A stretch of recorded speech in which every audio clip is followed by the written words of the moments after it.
नळकांड्या, 2 नळकांड्या ज्या आहेत त्या या ठिकाणी फोडलेल्या आहेत. त्यामुळे बोलताना त्रास होतोय, श्वास घेताना देखील त्रास होतोय. या परिसरामध्ये आपण जर पाहिलं तर सगळ्या पोलिसांनी नाकाला रुमाल लावलेले आहेत, तोंडाला रुमाल लावलेले आहेत. डोळ्यामधून पाणी येतं अशा वेळेला. आता आपण पाहतोय आजूबाजूला जे तरुणी थांबलेले होते त्यांना देखील या ठिकाणावरून जाण्याची विनंती जी आहे पोलीस ते करतायत. काही जणांना जबरदस्तीनं पाठवलं जातंय. आपण पाहतोय धरपकड जी आहे ती देखील केली जाते. आणि हे चित्र दिल्लीतल्या अनेक रस्त्यांवर पाहायला मिळतंय, कारण संसदेला घेराव घालण्याचा प्रयत्न जो आहे तो करण्यात आलेला होता आणि त्यानुसार ह्या सगळ्या आंदोलकांना आता पांगवलं जातंय. पूर्णपणे हा रस्ता रिकामा करण्याचं काम जे आहे ते पोलिसांकडून करण्यात आलेलं आहे. आत्ताही आपण पाहतोय काही तरुणी या ठिकाणी आहेत आणि अश्रुधुराच्या नळकांड्या फोडल्यानंतर त्यांना खरं तर त्रास होतोय. तरीही आपण पाहतोय अशा पद्धतीने ही वादावादी देखील अनेक ठिकाणी होते. ह्या तरुणींनी वाद घातलेला आहे. खरं तर काय झालं मला सांग, कुठून आली आहेस तू? मी मुंबईवरून आलेली आहे आणि स्पेशली या प्रोटेस्टसाठी आली आहे. आणि आम्ही नुसते नारे लावत होतो साहजिक ऑब्व्हियस अकाउंटेबिलिटीसाठी, आणि ते सकाळपासून आमच्यावरती टिअर गॅस फोडतात. सकाळपासून कमीत कमी 7 ते 8 टिअर गॅस आमच्यावर फोडण्यात आलेले आहे आतापर्यंत. आणि आमच्याकडे ना काही शस्त्र आहे ना काही आहे. आम्ही पीसफुल प्रोटेस्ट करायला आलेलो आहोत. एक फक्त सिंपल प्रश्न विचारायला की 20 मुलं जी मेली एका माणसाच्या चुकीमुळे, तो माणूस रेझिग्नेशनच्या वर्थ नाही आहे का? फक्त एक माणसाचा इस्तिफा जर दिला तर एवढे सगळे जे युवक इथे आलेले आहेत. पाहिलं तर दिल्ली पोलिसांची महिला कर्मचारी अक्षरशः तिला हात धरून ढकलण्याचा प्रयत्न करते. ती आपल्याशी बोलत असताना देखील म्हणजे आपण समजू शकतो पोलिसांकडून कशा पद्धतीनं हे आंदोलन दडपण्याचा प्रयत्न जो आहे तो केला जातोय. हा, दडपशाहीच आहे, पूर्णपणे दडपशाही आहे. आणि आम्ही जसं मी म्हटलं की कोणीच इथे कुठल्याही प्रकारचं व्हायलन्स करत नाही आहे. आम्ही फक्त नारे लावतो आहोत, इन्कलाब जिंदाबाद, वंदे मातरम आणि भारत माता की जय. आम्ही फक्त हे नारे. किती जणींचा ग्रुप आहे तुमचा आणि कुठलं कॉलेज आहे? टोटल 6 जणींचा ग्रुप आहोत. आम्ही मुंबईवरून आलेलो आहोत. आता अश्रुधुराच्या नळकांड्या फोडल्या, डोळ्यातून पाणी येतंय, जळजळ होते. आत्ताही आपण बोलताना एवढा त्रास होत असताना सर, आम्ही संसद भवनच्या जवळ नारे लावत होतो, ऑलमोस्ट तिकडे पोहोचलो होतो आणि तिकडे आमच्या बाजूला ते गोळे पडलेले आहेत. पूर्ण जे काय धूर झाला आणि ते धूर आमच्या श्वासात गेला, आमच्या डोळ्यात गेला आणि प्रचंड त्रास सहन करून आम्ही तिथून पळालो. एकदा नव्हे, दोनदा नव्हे, 4 ते 5 वेळेस आमच्यावर असे ते गोळे टाकण्यात आले. तू पण मुंबईवरून आली? मी कोल्हापूरवरून आलेली आहे आणि इथे येण्याचा एकच आमचा महत्वाचा उद्देश आहे की हे सरकारची जबाबदेही आहे. हे सरकार उत्तरदायी आहे. जनतेला उत्तर हे कधी देणार आहे आणि आम्ही वाट बघतोय उत्तराची, आणि ते उत्तर आम्हाला राजीनाम्यातून पाहिजे. असं करत असताना स्वतः आमच्या बाजूला त्या नळकांड्या पडल्या. अगदी शरीर जळतंय मागासपासून त्या नळकांड्या फोडल्यापासून. आम्ही देशाचे नागरिक आहोत, आम्ही गुन्हेगार नाही आहोत आम्हाला अशी वागणूक द्यायला.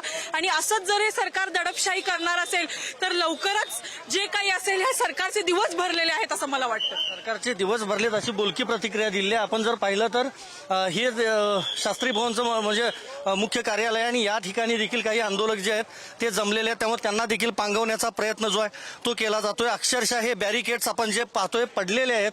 अशा पद्धतीनं आंदोलकांनी या ठिकाणी जाताना हे बॅरिकेड्स उधळून लावण्याचा प्रयत्न जो आहे तो केलेला आहे. त्यामुळे हे सगळे बॅरिकेड्स आपण जर पाहिलं तर हे सगळे जमीनदोस्त झालेले आपण पाहतोय. दुसरी एक पोलिसांची तुकडी जी आहे ती आता रस्त्यावरून आपल्याला येते. मी पुन्हा एकदा दाखवतो. मी ज्या ठिकाणी आहे ते समोर आपल्याला दिसतोय तिरंगा झेंडा आणि अशोक स्तंभ. ज्या ठिकाणी संसद देशातलं सर्वोच्च सभागृह आहे त्या सभागृहाच्या अगदी काही मीटर अंतरावर हे सगळे आंदोलक जमलेले होते आणि त्यांना अखेर पांगवण्यामध्ये पोलिसांना मोठं यश आलेलं आहे असं म्हणता येईल. आणि आता हे सगळे आंदोलक जे आहेत ते उलट्या दिशेला चालत चाललेले आहेत. त्यामुळं आपण तिकडे देखील जाण्याचा प्रयत्न करूयात. पण महत्वाचं हेच आहे की विरोधक देखील आज हे बघा हीच आहे अश्रुधुराची नळकांडी.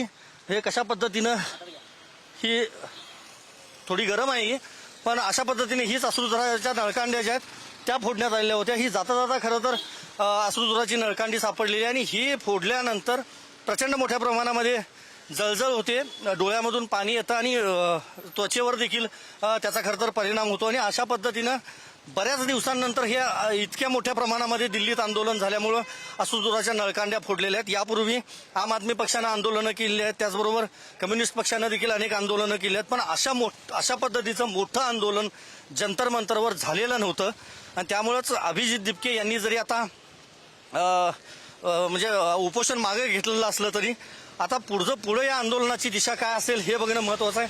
मी पुन्हा एकदा समोर दाखवतो, हा जनपथला जाणारा रस्ता आहे. म्हणजेच जनपथ हा प्रमुख मार्ग आहे राजधानी दिल्लीतल्या राजकारणातला, हे सगळ्या देशाला माहिती आहे. आणि त्या जनपथकडे जाणाराच हा आता चौक जो आहे तो आपण पाहतोय. आणि या ठिकाणी देखील आंदोलक मोठ्या प्रमाणामध्ये जमलेले होते, त्यांना देखील पोलिसांनी आता पांगवलेलं आहे.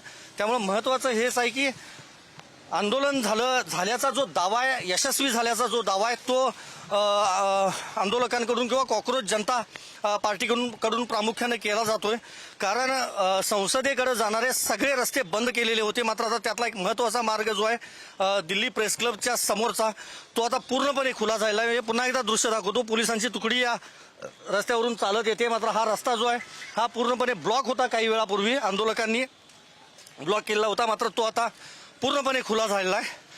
बऱ्याच ठिकाणी बॅरिकेड्स लावलेले आहेत. आताही आंदोलन पुढं कशा पद्धतीनं जातं हे बघणं देखील अतिशय महत्वाचं असणार आहे.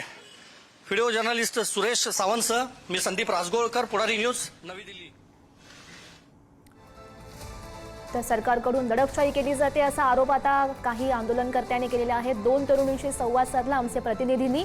त्या दरम्यान त्यांनी हे सरकारवर मोठमोठे आरोप केलेले आहेत. आम्हाला फक्त आणि फक्त राजीनामा हवाय शिक्षण मंत्र्यांचा, अशी मागणी त्यांनी केलेली आहे.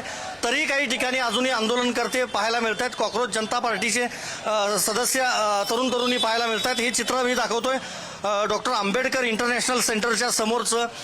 प्रामुख्यानं संख्या कमी आहे आंदोलकांची, कारण पावसाच्या सरी सध्या राजधानी दिल्लीमध्ये सुरू झालेल्या आहेत. मात्र या भर पावसात ही घोषणाबाजी जी आहे ती केली जाते आंदोलकांकडून. आणि त्याच्या बाजूला आपण बघतोय रायट कंट्रोल व्हेकल जे आहे RCV हे या ठिकाणी लावण्यात आलेला आहे. त्यामुळं आंदोलकांना पांगवण्यासाठी पुरेपूर जो उपयोग आहे पोलिसांकडून तो केला जातोय. दुसऱ्या बाजूला म्हणजे हा जनपथ आहे, आपल्याला माहिती आहे समोरचा, की जनपथच्या कॉर्नरला म्हणजे बाजूच्या फुटपाथवर देखील मोठी गर्दी जी आहे ती आंदोलकांची पाहायला मिळते आणि तितकीच मोठी गर्दी पोलिसांची देखील पाहायला मिळते.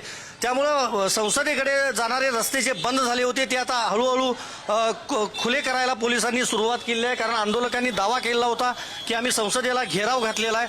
मात्र आत्ता आपण पाहतोय डॉक्टर राजेंद्र प्रसाद रोड असेल, त्याचबरोबर जनपथ असेल, या मार्गावरचे जे आंदोलक होते त्यांना आता हटवलेलं आहे. आणि हे काही आंदोलक आता पाहतोय आपण, हे आंदोलन या ठिकाणी करतायत, घोषणाबाजी करतायत. प्रामुख्याने हेच आहे की अभिजित दिपके यांनी जरी उपोषण मागे घेतलेलं असलं तरी आंदोलनकर्ते मात्र अजूनही आंदोलनावर ठाम आहेत. आणि अशा पद्धतीनं हे पोलीस जे आहेत हे या ठिकाणी थांबून आहेत. जनपथवर किंवा डॉक्टर राजेंद्र प्रसाद रोडवर पुन्हा आंदोलक जाऊ नयेत यासाठी हे पोलिसांचे आपण प्रयत्न पाहतोय.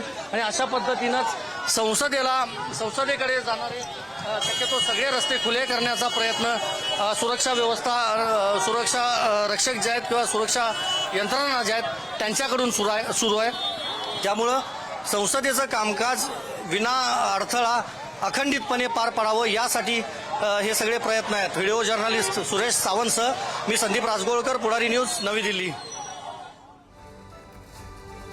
ही सगळी परिस्थिती आपण बघतोय, कशा प्रकारे हे जे पोलीस जमलेले आहेत आणि ते कशा प्रकारे या जे आंदोलकांना पांगवण्याचा प्रयत्न करतायत त्याची दृश्य आहेत.